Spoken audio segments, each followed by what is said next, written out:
Welcome back to Roots and Relevance. We are on episode 8 on our series of Esther. Did you guys know that like we hit 50 episodes, I think a couple episodes ago? Did we not have a podcast celebration over there? No, I was like, man, we missed that one. Like Jonathan didn't cook for us or anything like that? No, Why didn't you nothing. cook for this 50 episode celebration? Jonathan, you missed it. When's our annual celebration? Have we already passed it? No, it starts in August, right? August. What was our first date? Jonah. Oh yeah, I think it was August. Yeah. So that's amazing that we've done 50 in less than a year. I'm trying to like, and we've got how's that work? 9. We've got 9 listeners now. No, it's actually been increasing more lately, so that's exciting. Like, welcome to the fold. I think it's all of our arguing.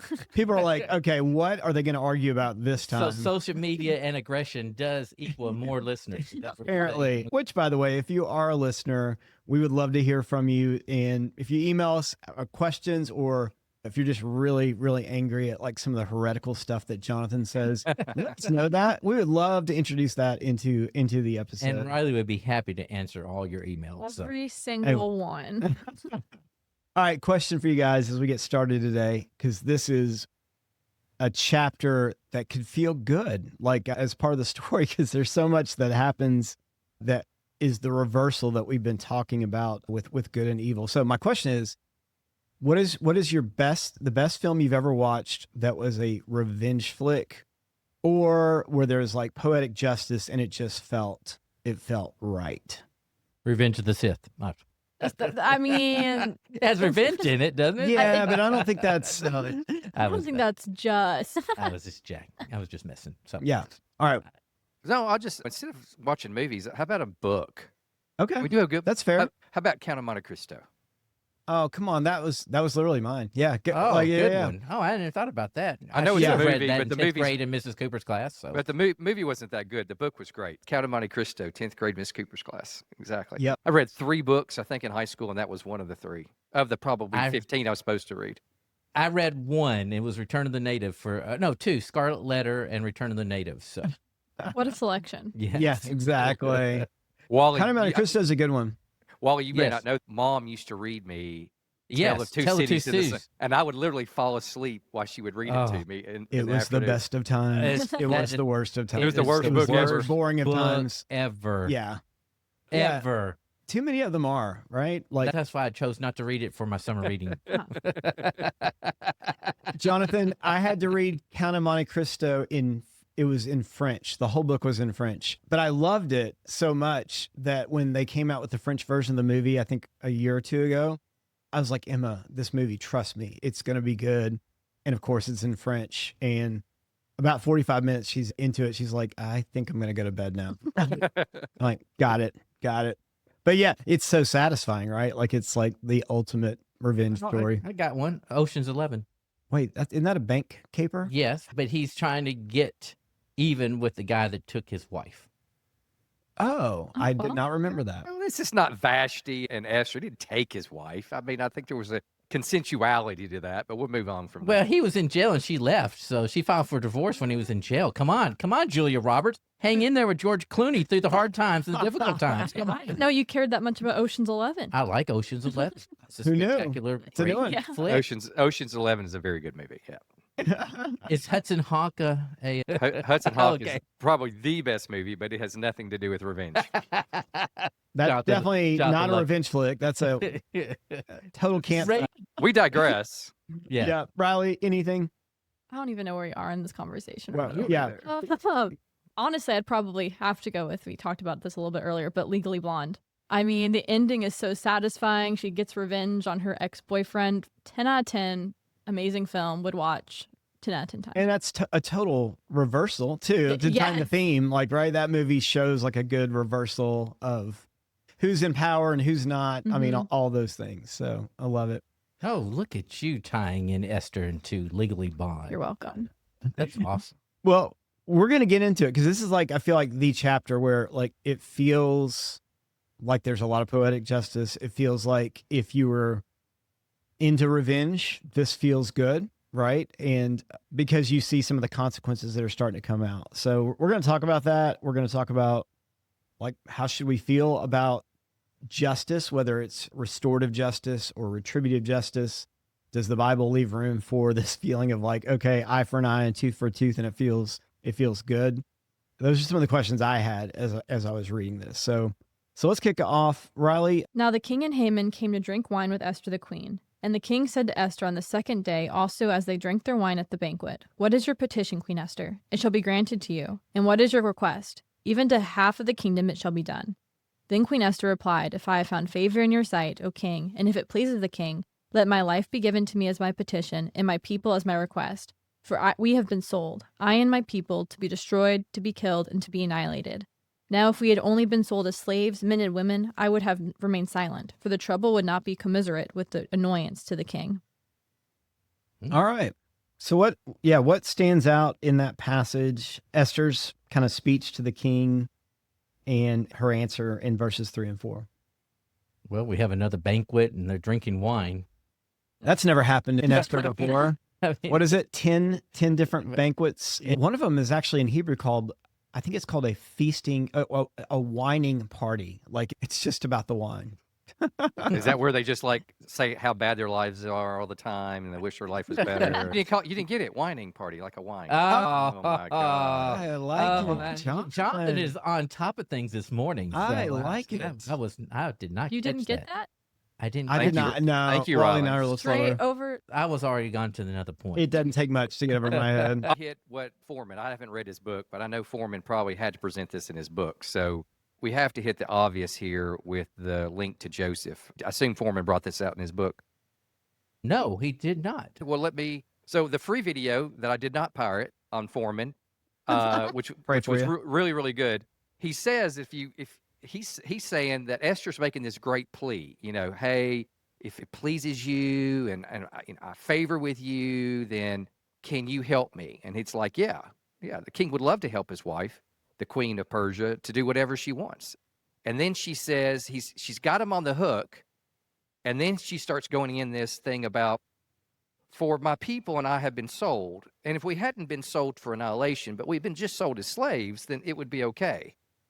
And he's like, what is that? That doesn't make any sense at all. He was willing at that point probably to grant anything she wanted. And why is she going into this want? Well, if we weren't sold but if we're being sold for annihilation, then I'm going to have to request something. And so he says he thinks that's a really, really weird thing. And he goes through this long drawn out thing of the word sold. If you take out the vowel markers, which are dot and tittles, and you look at the 6 or 7 consonants in a row, there's only one other time in the Old Testament that this is done, and that is when Judah is selling Joseph to the Ishmaelites. No, he didn't. He didn't bring that up, and I'm trying to think if he even brought that up in the later part of the book. He does in the next chapter. Okay. There's on her next speech, Chapter 8. We'll get to in chapter 8. It's Yes. beyond even that. It's Correct. whole phrases that are just lifted. Yeah, but I can't remember him in his first book, because Tim said that he's coming out with a second book on Esther. He is. 2.0. Yeah, I'm the Greek version. That's right. The more that I study Esther, the more I am blown away with the literary masterpiece that it is and the intentionality behind the writing of it to point the readers who are clued into Old Testament. I mean, that's the thing. You got to know your Old Testament to be able to fully appreciate Esther. In fact, would you say the Bible almost assumes it? Yes. Like especially the Hebrew scriptures. Yeah, the Bible, Right. the Old Testament. Well, and if you look at the passages that these hyperlinks in Esther point back to, they're showing how God is being intentional with his people and how he's moving within his people.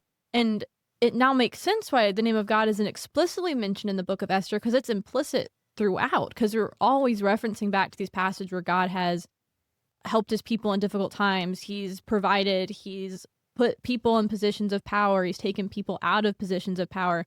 And so when you're making these links to stories like Joseph, where God's all over that story, God is implicitly all over Esther. Well, let me land. Interesting. Yeah, go ahead. No, I'll just say I was going to land the plane in this selling, and this is coming from Foreman. It's not coming from me, but it led me, Wally's comment about 3 episodes ago, Yudim, which is what is being used here for the word Jews, when Mordecai the Jew and the Jewish people. This is not the Jewish people from the, say, the Torah, this is a different word. This is the people from the kingdom of Judah, which contributes 2 tribes, which is Judah and Benjamin. And hold And on, Jonathan. Let's go slow here. So you're saying the word Jew in Esther does not refer to the Jews at large. Am I hearing you right? correct. And it's not when you Okay. see the word Jews throughout the rest of the Tanakh, the Old Testament, this is not the word that they're using. Only in 2 Kings and in Esther is where we get the word Jew in English. This is actually a word that means the people from the kingdom of Judah.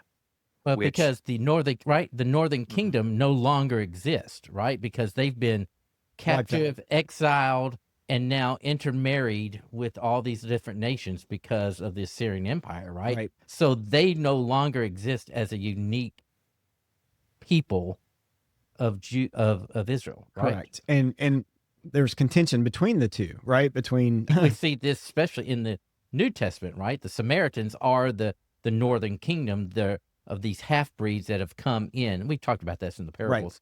And so, yeah, which is not you calling them half breeds, by Yes, the way. that's right. I just want to clarify that. Yeah. Feel like, man, that sure. But I think that was something that was very enlightening when I read it the first time for Foreman, and I'm glad it struck something with you, Jonathan. So, Well, Yeah, keep so going. here's what struck with me, and it's really coming from Foreman, but it led me all the way back to start with Rachel dying, all the way through the end of Genesis to read Joseph. And if you read Joseph I've read Joseph differently now. It is just a beautiful book, or a story within a book. well, Unlike- I'm glad. The universal flow. Oh, my Anyway, gosh. let me get to my point. Foreman makes a beautiful point to say, and I said this last week, you see almost a transformation of Esther like you see a transformation of Judah. Joseph's in the pit, and instead of killing him, he goes through this long ordeal to his brothers of saying, let's not kill him. He's part of us. He's our brother. So let's sell him, and we can make money off of him. And so he sells him as a slave, just like Esther saying here, if we were going to kill him, maybe I would come to you with my request. But if we were just a slave, I wouldn't even bother you with it because, you're monetarily going to be out. You're going to be put out. And if it's just being a slave, so be it. Which, by the way, if you look at the story of Joseph, where are they heading in 400 years? They're going to be slaves to Pharaoh. Right. And we're going to get this beautiful story in Exodus. I think there's also a hyperlink here to Exodus. You got these people going into slavery. But I think you see a Benjamite, because if you got to remember now, Mordecai and Esther were both Benjamites, which was the opposing tribe within the kingdom of Judah.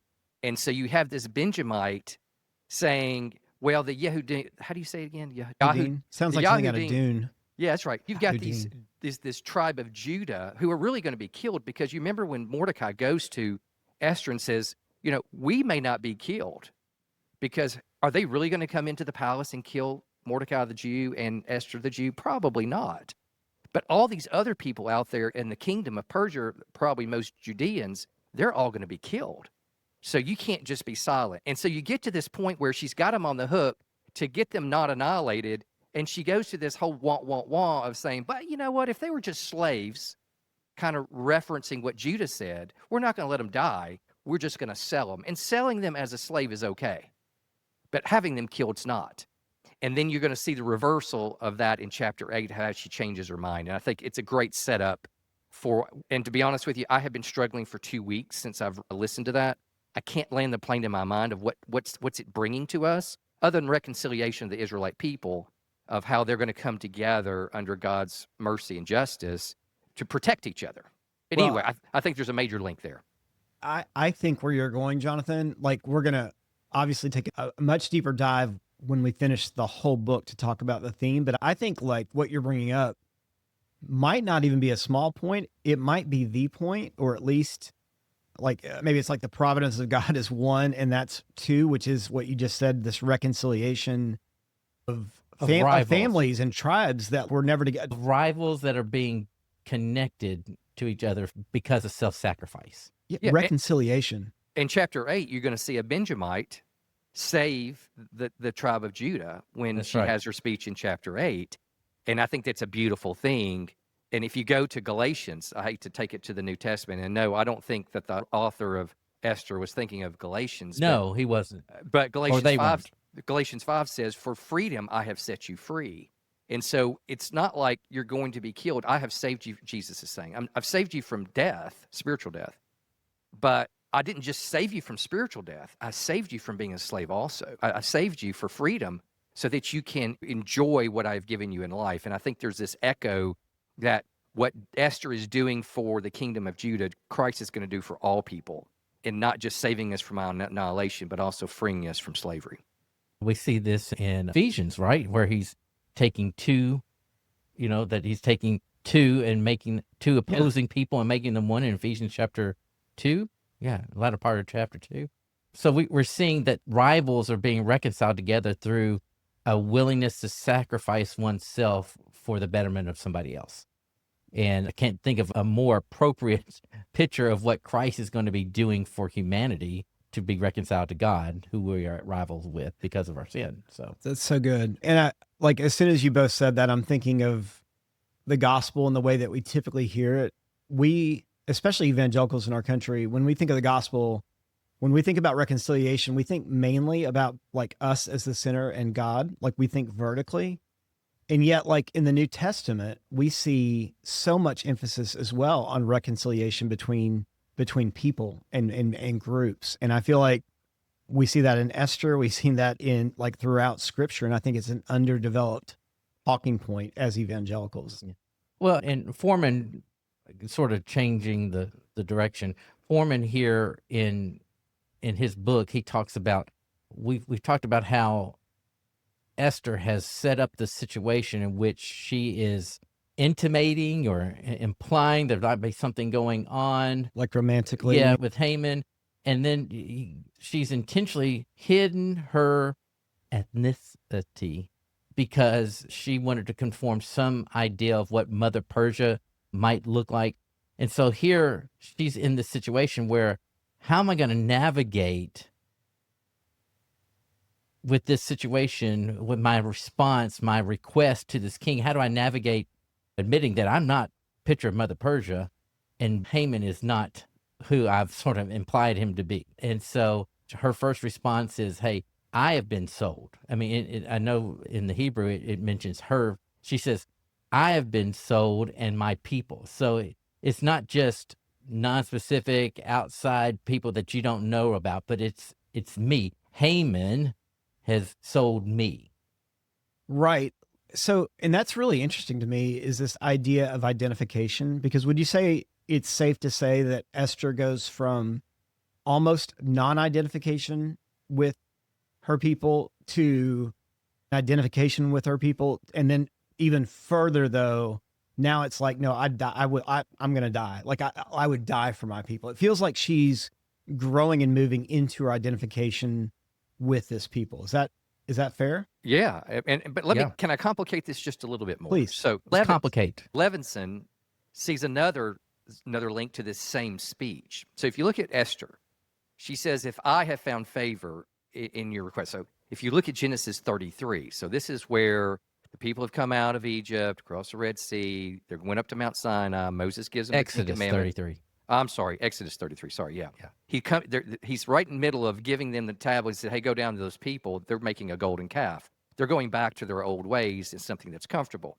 This is where God in 33 says, in Exodus 33 says, "I tell you what I'm going to do. I'm going to destroy these people because they're stiff-necked people, and I'm going to make you a new nation, Moses." Now it kind of goes back to Abraham, and so if you read Genesis 33:13. This is Moses speaking to Yahweh, and he says, "Now, if I have indeed found favor with you, please teach me your ways." It's exactly what Esther's saying is, I'm making an argument to you to say, I have found favor. I'm the mediator. If you like me, then can you do what I ask? And he says, yeah, I like you, and I'm going to make you a great nation.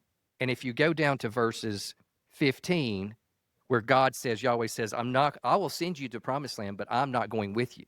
And he says, if your presence does not go, Moses responded to him, don't make us go up from here. How will it be known? This is important. This is what you're just saying, Wally. How will it be known that I and your people have found favor with you unless you go with us? I and your people will be distinguished by this from all other people on the face of the earth. And the Lord answered to Moses, I will do this very thing you have asked, for you have found favor with me, and I know you by your name. I think it's just a beautiful link, because this is exactly what Esther's going to do with the king of Persia, because I can't say his name right, the king of Persia. Just He say said- Xerxes. You can say Xerxes. It is Xerxes. That's why I'm not going to say that. So even though Michael Fox says that, but I don't know if y'all saw the link that Levinson's making, but it's a beautiful link. It's that if I personally have found favor with you, I am part of them and they are part of me. I can't exclude myself out of that. We are one, reconciled to you, humbled before you in your sovereignty and your mercy. Total. That's much more eloquently what I was trying to say on this identification piece that is taking place as Christians, even in our country. For just a little bit of relevance piece is it matters how we view other people. If we're willing to identify with them in their suffering, that's when we're going to be moved to action to really pray on their behalf and to advocate for them. Anything else before we move to 5 and 6? There's a discrepancy in the ESV translation that I thought didn't make a whole lot of sense here. In the ESV at the end of verse 4, where she's talking about, what you were talking about before, Jonathan, if we were just slaves, I wouldn't bring it up, whatever. The ESV translates the reason as for why she's not bringing it up as our affliction is not to be compared with the loss to the king, with loss being the operative word there. And if you directly translate that from the Hebrew, it translates as no such distress would justify burdening the king. And that's a completely different meaning to come out of that, completely different interpretation, where loss implies you're going to have damage to yourself, but burdening, or as the NASB says, annoyance. It's it's just not, it wouldn't even be worth your time. It's just not worth it. So I just found it interesting the ESV would try to use that interpretation as to make this it heavier. is absolutely what this means. Interesting. Yeah. I mean, we've said this before, right? That the translations in some sense are interpretations, right? They're making calls based on what they think it says. And they had a reason for that, obviously. But I think for me personally, the CSB also uses the term of burdening the king, which, it's really interesting. Yeah. Cool. Let's move on. I'm going to do verses 5 through 8, and we'll go from there. King spoke up and asked Queen Esther, "Who is this, and where is the one who would devise such a scheme?" Esther answered, "The adversary and enemy is the evil Haman." Haman stood terrified before the king and queen. And then verse 7, the king arose in anger and went from where they were drinking wine, to the palace garden. Haman remained to beg Queen Esther for his life because he realized the king was planning something terrible for him. Just as the king returned from the palace garden to the banquet hall, Haman was falling on the couch, like you do, where Esther was reclining. The king exclaimed, "Would he actually violate the queen while I'm in the house?" As soon as the statement left the king's mouth, they covered Haman's face. Number one, Foreman brings out that in her response and request about, we've been sold, I and my people have been sold, and that, she's sort of threading the needle because now I'm revealing that I'm a Jew. And number two, how's she going to be able to alleviate any kind of suspicion that the king might have, because he was up all night, right? He'd been up all night, and what could be going on with Esther and Haman? And all of a sudden she says, no, we've been sold, and it's this wicked, evil Haman that's done it. So, I mean, right there, that's about as, in Hebrew, about as name calling as you can get. Yeah. It's like 3 things in a row, saying that's who this person is. And so you don't have to worry about that. And so Foreman brings out, he says, the king has been up all night worrying that Haman is trying to take his wife away. And then Foreman brings out, at this point, he says, Haman's not trying to take his wife away by seduction. He's trying to take his wife away by execution. Right. We'll say something, but it has nothing to do with that, so I didn't say anything. Yeah, I mean, and I think Foreman also brings out the point that the king, in some sense, could have been concerned about both, right? Like that either way, Haman is trying to take away his wife, right? Whether it's by killing the Jews, which would include her, or by seducing her and taking her from him. So either way, he's incredibly insecure here. Well, and go ahead. I think there's comedy here because I still haven't gotten away from this being a farcical comedy at the end of the day. And so you remember Nathan and David and Bathsheba. It's like he goes to this little lamb and all this other stuff. And it's like, well, who's the man? He's like, you're the man. And so you got you got Esther saying, You got King of Persia saying, "Who in the world did this edict? Who is he and Well, where is actually, you did, Yeah, yeah. Xerxes. he?" You got to think that the reader's like, "What you dum-dum? You gave your signet ring away. You're the one that did it. It's by your order, not by Haman's order, but it was by your order." I think the comedy's there. He is was like, probably drunk when that happened. but anyway, we'll blame Haman just because he's the easy Yep. scapegoat. Yeah. Yeah. Throughout her whole petition in this chapter, she absolves the king of any guilt that is rightly due upon him, actually, because she says we've been sold. She never says who we've been sold to, which is the kingdom of Persia, because Haman's offered all this money to pay for the destruction of the Jews. And then when the king's like, well, who is this? Who's done this? Obviously, it's the king, technically. But she's like, oh, it's Haman. It's all him. Like, you're good. I need you to fix the problem, actually. So we're just going to blame this guy over here. It's like when you're around like a really powerful person and you're like just kind of walking on eggshells and everybody in the room knows, okay, we know he's the one that did this, but we're not When's going the light bulb going to click on? we're not going to bring it up that you're actually the one that did it. And our president said, talking about somebody and they're like, yeah, I don't even know how this guy got confirmed. And it was under his last administration. He confirmed him. Like, that's kind of what this reminds me of. Like, wait, did that happen? Yeah. What else? Like, what are we to make of Haman, first of all, staying behind here? The king in 7 is acting totally different than he has at any point in time in the story, right? What has he done? He's taking himself out of the situation. He's not acting out of emotion. He's not acting impulsively. Is he counting to 10, Wally, in the courtyard? But he's being deliberate now, right? I'm going to take a walk and think about this, where he hasn't thought about anything before, right? He hasn't thought about the Haman's decree. Oh, sure, that's what you want to do. Go ahead and do it. Whatever his wife is, Vashti, let's do it. Yeah. Oh, now everybody's upset that she didn't come, so let's make a decree and banish her. And so throughout the story, we've seen Impulsiveness, but here we don't. This is the one time that he decides to take a walk at the wrongest time in Haman's life, right? Yep. Well, and that's probably a little bit of literary because he had to leave the scene for Haman to fall on the couch too, for the story to work a little bit, because he had to give them privacy for this potentiality that Haman was trying to steal her physically. And Levinson does a good job of talking about, I remember learning in one of our English classes, Wally Cooper probably, we learned the 5 elements of any good story. You got the introduction, you got the rising action, you got the climax, you got the denouement, the falling action, then you got the conclusion. And literally, this word in Hebrew for fall, because you're going to see Haman fall a lot, it's literally happening right after the climax, during the beginning of the denouement of the story, of this falling. He falls on the couch, he's falling everywhere, and it's a beautiful, I think it's a beautiful literary thing. Beautiful imagery, right? I mean, it's sort of like Jonah going down to to the ship, going down into the belly of the ship, going down into the to the belly of the whale or a fish. That we're seeing that literary device being used to sort of show the falling nature of this individual. And here we see the rise, the rise of Mordecai and the falling, the literal falling of. You and Riley, when you talk about when y'all watch a movie at home, what do you always say? Every story tells the same story. Same story. You've got a man that's disobedient and is trying to go against Yahweh, Jonah, and then Haman here, and they're going to be falling, and to either, they come to some understanding of what they have to do, or in this case, Haman falls right on a stake and gets impaled or hung. Depends how you read it.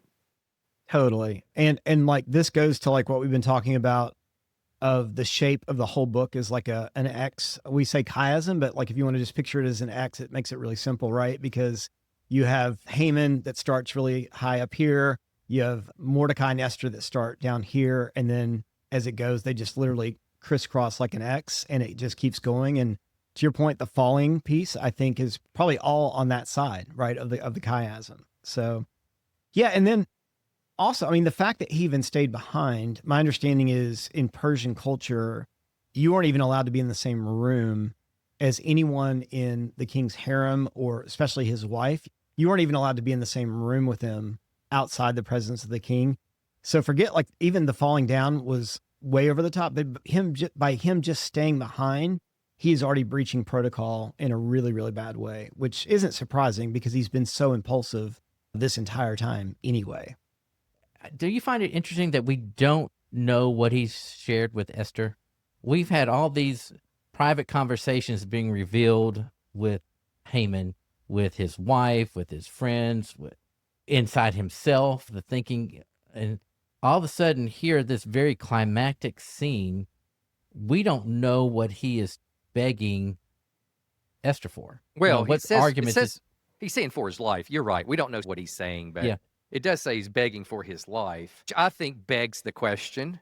Thank you very much. Thank you very Ah. much. But it's, Is why did not a Jewish queen of Persia show any type of mercy for Haman? I mean, that's a lot of questions that I've read a lot of commentators say, especially Jewish, first AD, Second Temple, Jewish authors say, why didn't she in any way give any type of mercy toward Haman? Why did she just let him hit the impaling and be done with him? Well, if you want to throw it back to the first Samuel story where Saul was supposed to, as a Benjaminite, kill all of the Agagites, the poetic justice, to bring it back to where we were earlier, this is God finally bringing to fruition what should have been dealt with generations before, but through Saul's disobedience allowed all this to take place. It's God finally going, all right, you're done. I have fulfilled my promise to my people. in reading, it's very interesting to me that the same words that were in the decree that Esther uses to describe what's been done to her, it's destroy, kill, annihilate. She uses those same words, and hey, this is what we've been doing. This is what's been done to us through this decree through Haman. And in fact, we see in the decree that's coming up from spoiler alert. from Mordecai, the same language being used: Mhm. destroy, kill, annihilate. That there's a reason that there's a repetition of this phrase, and we'll get to that when we. Totally. Well, what about in verse 8 when the king comes in and accuses Haman of something? Is he? I know different translations have different words here, so I'm curious what you guys think. Is he accusing? What exactly is he accusing him of here? Is he accusing him of rape? Levinson makes a good point here. He says under Persian law, how do you say it, Riley? Herodotus? I always said Herodotus. Okay, Herodotus? Whatever his name is. He says that for an accusation execution, you would have to have two. You can't just do it on one. You had to have two accusations. And you get to this eunuch. I don't think we've got to the eunuch yet. But the eunuch is going to want to bring this out. So not only has he attempted to violate his wife, the Queen of Persia, but he's also, as you said, Tim, or Wally said, he's also dishonored the king in this case. Right. And so it's not just you tried to rape my wife, but you also tried to give me dishonor within my palace inside the inner sanctum. And to that point, another one of your favorites, Adele Berlin, talks about this word that is used here. It's the Hebrew word lichbash, which literally means to subdue or to conquer. And one thing she says is this single word carries a double entendre. It has a sexual connotation of like a violation of a rape, but it also has a political connotation of like this idea that you are usurping the king's authority, which, is going to come into play more. So there's like, in a sense, with that one word, there's the double, like right there in that single word. I found that really, really interesting. Great. Let's move on, and then we can always come back and tie things together. But if you'll finish this out, starting in verse 9. Then Harbona, one of the eunuchs in attendance on the king, said, "Moreover, the gallows that Haman has prepared for Mordecai, whose word saved the king, is standing in Haman's house, 50 cubits high." And the king said, "Hang him on that." So they hanged Haman on the gallows that he had prepared for Mordecai. Then the wrath of the king abated. Woo! Is this? I'm assuming this is the origin of the. You never heard that phrase? Not. No. Have you, Jonathan? Have you heard? Google it. No. Well, oh my gosh, where have y'all been? I'm sorry. So, I guess I'm out of it. I will say this: that all the I've read Levinson, I've read Adele, I've read Michael V. Vox, and listened to some Foreman. Those are kind of my sources, other than just God's inspiration reading. But they all say impalement here. I don't know it says hang on a gallows, but they're all saying, all the commentators, like a good shish kebab here. I mean, all the way through one end to the other. It's not just that they're killing him. This impalement is a sign of dishonor, that you have dishonored the king, you've dishonored the kingdom, and we're going to, just like we talked about this with the Babylonians during Jonah, I mean, these people were hanging people outside on stakes so they could see what would happen to you if you ever crossed the king of Persia. It's also in Psalms that, what is this? If you dig a pit, You'll fall into it. Proverbs 26:27. Yeah, if you dig a pit, you'll fall right in. And guess who else dug a pit and felt it's going to fall into it in Genesis? We get Judah. We get the Judah story. He's going to fall into his own pit that he dug for Joseph. It's not just the Persians and the Babylonians and Syrians that did these things. We see the Romans, right? Crucifixion was this kind of. That's where I was trying to get to. Punishment. The Jesus imagery here. Yeah. Yeah. I mean, this is exactly what crucifixion is supposed to be. It's not just The shaming. You don't want to be a part of this. 75 feet tall. I mean, Yeah. How do you get them up there? Jonathan, how do you get them up What there? did Levin say? How did they impale him and then stick the stake in? Or I think this is very simple. I was setting it up for Jonathan hyperbole. because I'm like, I only hit the fence with the ball. I'm maybe not going over the fence, but yeah, I think it's probably a little hyperbole there. Yeah. yeah.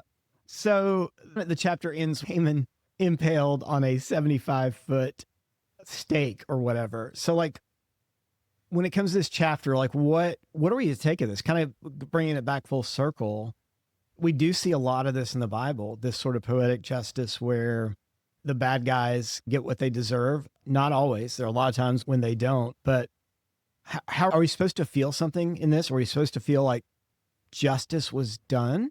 Well, I don't know necessarily about justice was done, but it's not completely done, right? There's still the idea of recapitulation. We think the story should end here. Haman's dead and justice has been avenged and the story should have a happy ending. But there's still something out there, right? I mean, even though Esther might be saved and Haman has been executed for his crimes, there's still this decree to be dealt with. So even though the king's wrath is abated over Haman, the situation is not resolved at all.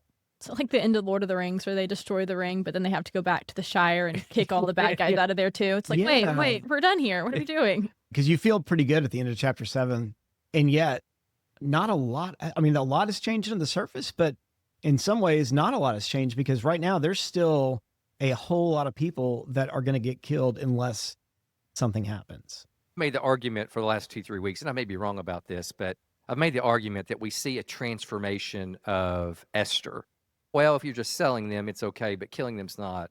And we're now get to the point where she's going to put her life at stake for all of the kingdom of Judah so that all the kingdom of Judah can be saved from annihilation, not just her little bubble where she'll be saved, her and her family would be saved. And so to me, you got the very last line in chapter 7 is, well, then the king's anger subsided. He's finished. He's good. He's short-sighted. He's seeing only the earthly things, but Yahweh is moving inside of the people to say there's something bigger and greater here. You know, it's my love will never end. My love will never fail. And I'm not going to leave you. Esther, what are we going to do about this? And I think you see a transformation in Esther of her courageousness in royal garb of Persia to standing before Yahweh and the king of Persia saying there's something bigger and greater here. There is God's everlasting love that will be proved. The ultimate justice is that they will be reconciled and they will be saved. And it's not by your scepter, it will be by the love and mercy of Yahweh. I think that's a great point. And I think we see God's providence saying, I don't leave anything half done. Even though Haman's been destroyed and killed, the threat's still out there, and I'm still working to completely do away with this threat. I mean, you see, you got Yahweh saying, I'm going to kill the people, but I'm saving you. My remnant, my Abrahamic covenant remnant is going to be saved through you. But then you have Moses saying to Yahweh, but this is the people that you brought out. What will it say about you to other peoples if you don't make these people saved and holy? They're going to be the ones that represent you. They're the ones that will show the reconciliation and the love of God.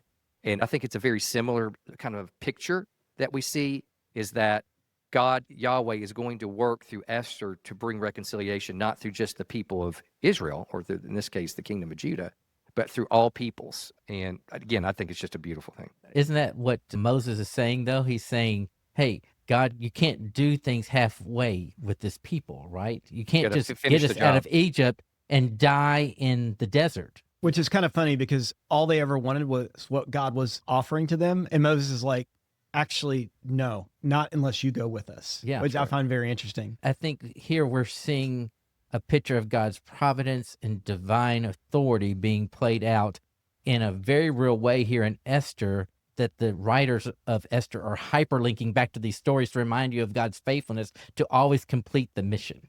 Totally. And what better story to link to than the Joseph story, as far as an invisible God that's working behind the scenes for the greater good. Mhm. And to your point, it's not done yet, which is a great teaser for next week. So yeah, I hope you'll join us for next week. We are going to be hitting chapter 8, and we'll have a great week, everyone. We'll see you next time.